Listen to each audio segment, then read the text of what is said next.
Good morning, ladies. Happy Tuesday. Rise on up. It is the start of a new day, a brand new month.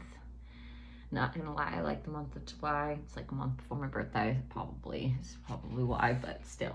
I like the month of July. It's the middle of the over the hump middle of the year. And I love football. Football is almost nearby. It's about, 9 weeks? 9 Sundays, I think, what I read yesterday. So I'm excited for that. Busy Monday, that's for sure. Oh. I don't know. Just busy. Yeah, let's just say that. However, before I get my day going and some coffee in my system because it is early and I'm tired. But we're doing this for the kingdom. We're doing this for each other. Fill our souls before we wake up and deal with the extremities of the world. We're going to be on Proverbs 2 and 3 today. Proverbs 2 is the value of wisdom. Now, verse 1 goes like this.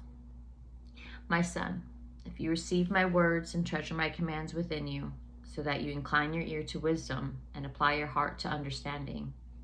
Yes, if you cry out for discernment and lift up your voice for understanding, if you seek her as silver and search for her as for hidden treasures, then you will understand the fear of the Lord and find the knowledge of God, for the Lord gives wisdom. From his mouth come knowledge and understanding. He stores up sound wisdom for the upright. He is a shield to those who walk uprightly. Verse 8, he guards the paths of justice and preserves the way of his saints. Then you will understand righteousness and justice, equity, and every good path. When wisdom enters your heart and knowledge is pleasant to your soul, discretion will preserve you. Understanding will keep you. To deliver you from the way of evil, from the man who speaks perverse things, from those who leaves the paths of uprightness, to walk in the ways of the darkness, who rejoice in doing evil and delight in the perversity of the wicked, whose ways are crooked and who are devious in their paths, to deliver you from the immoral woman, from the seductress who flatters with her words, who forsakes the companion of her youth and forgets the covenant of her God. Verse 18, for her house leads down to death and her paths to the dead. None who go to her return, nor do they regain the paths of life. So you may walk in the way of goodness and keep to the paths of righteousness, for the upright will dwell in the land, and the blameless will remain in it. But the wicked will be cut off from the earth, and the unfaithful will be uprooted from it. Now we are on Proverbs 3. This is guidance for the young. Verse 1. My son, do not forget my law, but let your heart keep my commands. For the length of days and long life and peace they will add to you. Let not mercy and truth forsake you. Bind them around your neck, write them on the tablet of your heart, and so find favor and high esteem in the sight of God and man. Trust in the Lord with all your heart and lean not on your own understanding. In all your ways acknowledge him, and he shall direct your paths. Do not be wise in your own eyes. Fear the Lord and depart from evil. It will be health to your flesh and strength to your bones. Honor the Lord with your possessions and with the first fruits of all your increase. So your barns will be filled with plenty, and your vats will overflow with new wine. Verse 11, my son, do not despise the chastening of the Lord, nor detest his correction. For whom the Lord loves, he corrects, just as the Father and the Son, in whom he delights. Happy is the man who finds wisdom, and the man who gains understanding. For her proceeds are better than the profits of silver, and her gain than fine gold. She is more precious than rubies, and all the things you may desire cannot compare with her. Length of days is in her right hand, in her left hand riches and honor. Her ways are ways of pleasantness, and all her paths are peace. She is a tree of life to those who take hold of her, and happy are all who retain her. Verse 19, the Lord by wisdom founded the earth. By understanding he established the heavens. By his knowledge the depths were broken up, and clouds drop down the dew. My son, let them not depart from your eyes. Keep sound wisdom and discretion, so they will be life to your soul and grace to your neck. Then you will walk safely in your way, and your foot will not stumble. Verse 24, when you lie down, you will not be afraid. Yes, you will lie down, and your sleep will be sweet. Do not be afraid of sudden terror, nor the trouble from the wicked when it comes. For the Lord will be your confidence, and will keep your foot from being caught. Do not withhold good from those to whom it is due, when it is in the power of your hand to do so. Do not say to your neighbor, go and come back, and tomorrow I will give it, when you have it with you. Do not devise evil against your neighbor, for he dwells by you for your safety's sake. Do not strive with a man without cause, if he has done you no harm. Verse 31, do not envy the oppressor, and choose none of his ways, for the perverse person is an abomination to the Lord, but his secret counsel is with the upright. The curse of the Lord is on the house of the wicked, and he blesses the home of the just. Surely he scorns the scornful, but gives grace to the humble. Last verse 35, the wise shall inherit glory, but shame shall be the legacy of fools. Now some context in chapter for 2 and 3. We, just so you know, when the Bible, I actually found this out because at first I was like, who is she? Who does he keep mentioning? Knowledge is what the Bible means in terms of she in these two chapters. So chapter 2, single-hearted devotion to discovering and doing what is right is implied in the verbs receive, treasure, incline, apply, cry out, lift up, seek, and search. The three ifs in these verses show the importance of our choices. We are instructed to do our part in seeking wisdom in order to reap the wonderful promised result. God grants wisdom as a gift to those who truly seek it, and he bestows understanding and knowledge.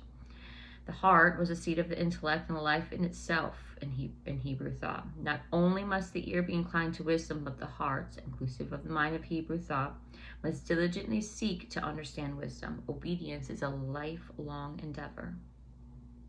Now in chapter 3, the passage lists commands in the odd number verses and the blessings that come from obedience in the even number verses. Wisdom and obedience bring longevity and exemplary reputation, God's guidance, physical well-being, prosperity, and discipline. These three actions are required on our part. Trust God, lean not to our own understanding, and acknowledge his leadership. God responds with his action, which is to direct. The practical benefits of wisdom include a lack of anxiety, which brings peace to the soul, as well as vigorous physical health. Let me tell you something. I actually had a comment given to me a couple days ago. It says, someone told me, do you think people probably don't like your message because they probably think that you probably feel better than them, or they think that you're better than them? And that threw me off guard for a second, because I'm like, okay, let me sit back and think of objectively, put myself in their shoes, because not everybody's different. So for me, if I might not have been on my walk, but still a baby Christian, but I still encouraged people on their own things. I still did what they did. I might have not agreed with it, might have told you no, but I was very true to my character. Now that this right here has given me more happiness, more peace, more anything, and it's not about being perfect, because there's no perfect. I'm not perfect. Definitely working on my things daily. And honestly, God has called us to be perfect. God called us to follow him, listen to him, and be good to thy neighbor, honor our commandments, and spread the good news.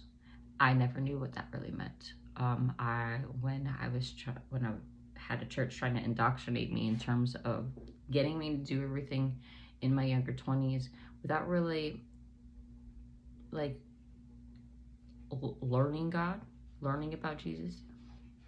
I learned, but I wasn't in the mental capacity to really think. So I did half of my stuff. Don't get me wrong. I fed the homeless, worked in kids' church, did all the things. But half of my feet were still out in the world, and I was living recklessly. As if yes, I knew God, knew Jesus exists, but my conviction was not there.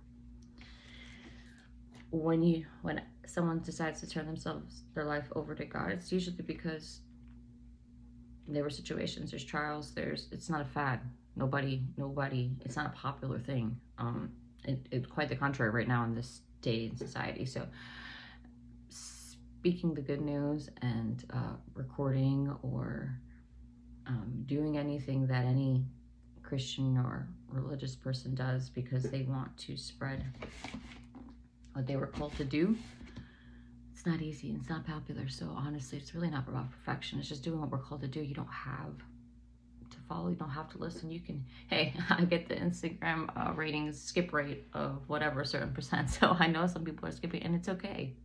It's okay. I'm here to be a faithful steward, as well as this is my ministry. This is something that I am giving to him, and hope that I sow the seed. Because let me tell you, you sow the seed and you go on your own little venture, what? Trials come, but it gets a lot easier still with peace. So, food for thought for today, but I need to get to moving because I don't even have my watch. It's getting later. All good though. For you, it's worth it. But no perfection here, please. Not if you'd like to talk or find out exactly. You know, that's what we have to do, is like a live with all of my testimonies. However, have a great day ahead. Stay blessed.